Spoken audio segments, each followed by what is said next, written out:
평안한 하루 되시기 바라겠습니다. 오늘 말씀은 고린도후서 9장 1절에서 5절까지 말씀입니다. 성도를 섬기는 일에 대하여는 내가 너희에게 쓸 필요가 없나니 이는 내가 너희의 원함을 알미라. 내가 너희를 위하여 마게도냐인들에게 아가야에서는 1년 전부터 준비하였다는 것을 자랑하였는데 과연 너희의 열심이 퍽 많은 사람들을 분발하게 하였느니라. 그런데 이 형제들을 보낸 것은 이 일에 너희를 위한 우리의 자랑이 헛되지 않고 내가 말한 것 같이 준비하게 하려 함이라. 혹 마게도냐인들이 나와 함께 가서 너희가 준비하지 아니한 것을 보면 너희는 고사하고 우리가 이미 있던 것에 부끄러움을 당할까 두려워하노라. 그러므로 내가 이 형제들로 먼저 너희에게 가서 너희가 전에 약속한 연보를 미리 준비하게 하도록 권면하는 것이 필요한 줄 생각하였노니 이렇게 준비하여야 참 연보답고 억지가 아니니라. 아멘. 네, 오늘 말씀 3절을 읽어보면 그런데 이 형제들을 보낸 것은 이 일에 너희를 위한 우리의 자랑이 헛되지 않고 내가 말한 것 같이 준비하게 하려 함이라. 자, 이렇게 기록하는데 이 형제들을 보낸 것은 이렇게 표현합니다. 3명의 연보 헌금 위원을 보낸 걸 말합니다. 그런데 왜 보낸 겁니까? 우리의 자랑이 헛되지 않기 위해서 보냈다. 이렇게 말씀하고 있습니다. 바울이 마게도냐 교회에 가서 고린도 교회를 자랑했다는 것입니다. 무엇을 자랑했느냐 하면 고린도 교회는 1년 전부터 연보 헌금을 하고 있다는 겁니다. 이걸 자랑한 거죠. 그랬더니 마게도냐 교회들도 자극을 받아서 연보 헌금에 동참을 하게 되었다는 겁니다. 그런데 문제는 먼저 시작한 고린도 교회는 중간에 멈추게 되었습니다. 고린도 교회 내에 여러 가지 문제가 발생했기 때문인데 이런 상황을 마게도냐 교인들이 본다면 바울 자신이 얼마나 부끄럽겠느냐 이런 내용입니다. 그래서 연보 헌금 위원들을 보내서 미리 준비하게 했다는 겁니다.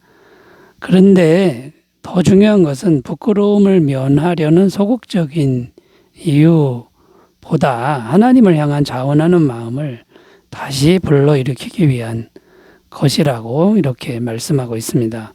오늘 말씀은 이런 내용의 말씀인데 다시 정리하면 고린도 교회 성도들의 신앙이 그동안 약간은 약해져 있는데 다시 강한 신앙으로 인도하기 위함이다. 이런 내용입니다. 그래서 오늘은 약한 신앙은 무엇이고 또 강한 신앙이 된다는 것은 어떤 것인지를 함께 생각하며 은혜를 나누겠습니다. 약한 신앙에서 강한 신앙이 되는 게 뭘까요? 첫 번째는 감정적 신앙에서 말씀 묵상의 신앙으로 나아가는 것이다 라는 겁니다. 2절 말씀 읽습니다. 이는 내가 너희의 원함을 알미라. 내가 너희를 위하여 마게도냐인들에게 아가야에서는 1년 전부터 준비하였다는 것을 자랑하였는데 과연 너희의 열심이 퍽 많은 사람들을 분발하게 하였느니라. 여기 보면 너희의 열심이 퍽 많은 사람들을 분발하게 하였느니라 이렇게 말씀하는데 1년 전에 고린도 교인들의 모습을 말해주고 있습니다. 굉장히 열정적인 모습으로 연보 헌금에 동참했다는 겁니다. 그래서 많은 사람들을 분발하게 했다는 거죠. 그 고린도 교인들이 열심히 연보 헌금에 동참한 걸 보고 분발하게 되었다는 겁니다.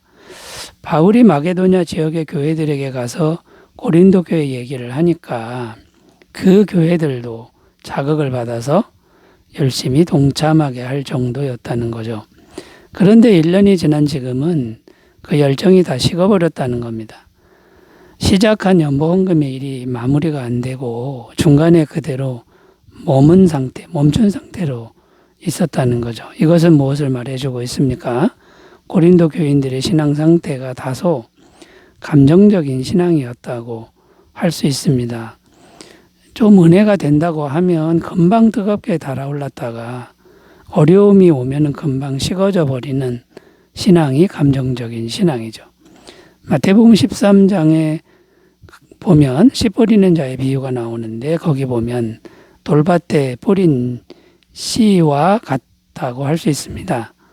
이 돌밭에 뿌린 건요, 말씀을 듣고 즉시 기쁨으로 받는 사람을 의미합니다. 다분히 감정적이죠. 그런데 환난이나 핍박이 일어날 때에는 곧 넘어지는 자요, 이렇게 말씀하고 있습니다. 감정적인 신앙은 어떠합니까? 옆에서 보기에 참 좋은 것처럼 보입니다. 그러나 사실은 무너지기 쉬운 유약한 신앙이라고 할 수 있습니다. 물론 신앙에 있어서 감정적인 부분이 상당히 중요합니다. 말씀이 마음에 감정적으로 우리가 말씀을 잘 받아들이는 게 중요하죠. 그런데 말씀이 마음에 뿌리를 내리지 못하면 감정은 금방 식는다는 겁니다. 진짜 강하고 좋은 신앙은 어떤 것일까요? 고난이 올 때 또는 감정을 채워줄 어떤 것이 없을 때에도 말씀을 깊이 묵상하여 말씀을 마음에 깊이 뿌리내리는 신앙이라는 겁니다.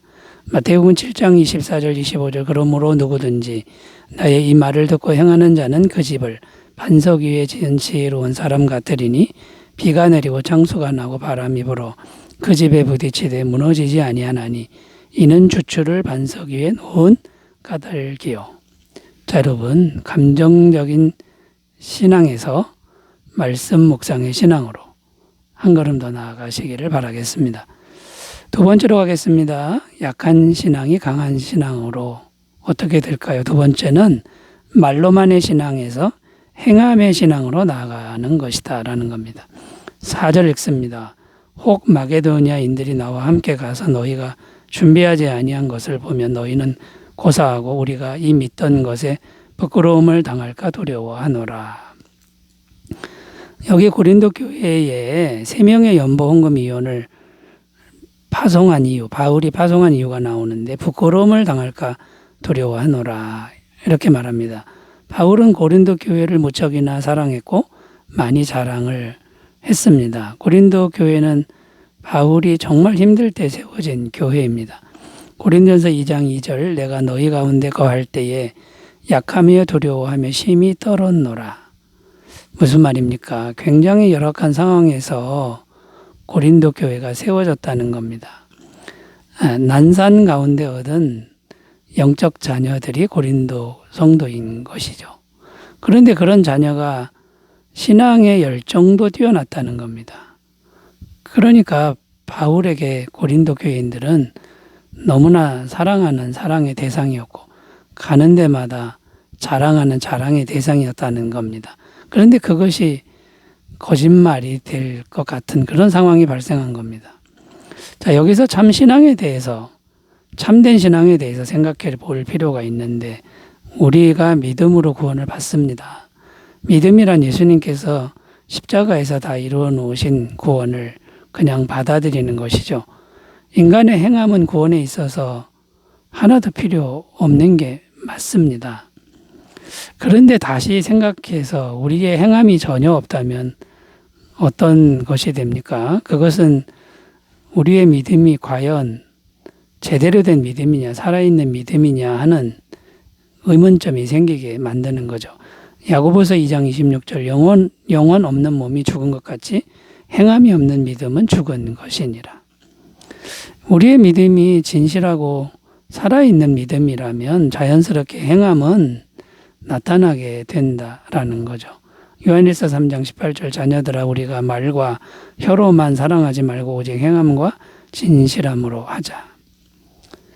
자, 여러분, 우리가 말로만의 신앙이 있다 그러면 우리의 믿음이 과연 살아있는 믿음이 아닐 수도 있다라는 거. 우리가 이것을 꼭 기억하시고 강한 신앙으로 나아가는 건 믿음대로 행함이 자연히 나타나는 그런 신앙으로 나아가야 된다라는 거고요. 여기서 좀 더 생각할 건 죄와의 싸움의 문제입니다. 어떤 분들은 예수님을 믿으니 죄를 짓고 살아도 괜찮다. 계속 죄사함이 되니까 아무렇게나 살아도 괜찮다. 자, 이런 것들이 잘못된 믿음이라는 겁니다. 여러분, 진짜 믿음은 넘어져도 오늘 죄와의 싸움을 싸우는 것이다. 이것을 꼭 기억하셨으면 좋겠습니다. 이제 행함의 신앙으로 나아가시기 바라겠습니다. 자, 세 번째로 가보겠습니다. 약한 신앙이 강한 신앙이 되는 것이 뭘까요? 세 번째는 억지로의 신앙이 아니라 자원하는 신앙으로 나아가는 것이다. 라는 겁니다. 5절입니다. 그러므로 내가 이 형제들로 먼저 너희에게 가서 너희가 전에 약속한 연보를 미리 준비하게 하도록 권면하는 것이 필요한 줄 생각하였노니 이렇게 준비하여야 참 연보답고 억지가 아니니라. 자, 이 구절을 보면 자칫 오해하기가 쉽습니다. 연보헌금위원을 보낸 이유가 미리 가서 돈을 걷는 것이 목적이다. 이렇게 들립니다. 그런데 그런 뜻이 아니고 연보헌금은 빚을 받으러 간 게 아닙니다. 그들이 먼저 간 이유는 하나님을 향한 신앙의 마음을 불러일으키려는 것이라는 거죠. 연보헌금은 사람에게 보이려고 하는 게 아니라 하나님께 드리는 것입니다. 그러니까 자원해서 하나님께 기뻐하시는 일에 동참하라. 이 마음을 불러 일으키는 겁니다. 그러니까 액수가 중요한 게 아니라 마음이 중요한데 의무나 강요가 아니라 자원하는 마음이 중요하다는 겁니다. 하나님께서는 마음을 받으시는 것이지 액수를 받으시는 게 아니기 때문인 겁니다. 자, 여기서 질문이 또 생기죠. 연보헌금은 가난한 사람들에게 주는 것이 아니냐, 이런 질문이 생깁니다. 연보헌금은 가난한 사람들에게 주는 것이 맞습니다만 먼저 우리 마음이 하나님께 드리는 마음이 되어야 한다라는 거죠. 먼저 하나님께 드리는 마음이 아니면 가난한 사람들에게 그냥 내가 돈을 준다 그러면 자기 공로 의식만 커질 뿐이라는 겁니다. 자기 공로가 커지면 하나님의 임재가 막혀버리죠. 안타까운 일이 됩니다. 하나님은 왜 하나님께 먼저 드리라고 하는 걸까요? 하나님께 드리는 마음이 없다면 마음이 하나님과 연결이 안 됩니다. 그래서 성령과의 교통도 어렵고 성령님의 임재도 어렵다는 거죠. 자, 여러분, 억지로의 신앙, 의무적 신앙이 아니라 마음으로 자원해서 액수가 중요한 게 아니라 하나님께 먼저 드리는 귀한 신앙을 잘 가꾸시기를 바라겠습니다. 기도합니다. 하나님 아버지, 우리의 신앙이 약한 신앙에서 강한 신앙으로 나아가게 하옵소서. 예수님의 이름으로 기도드립니다. 아멘. 행복하시기 바라겠습니다. 감사합니다.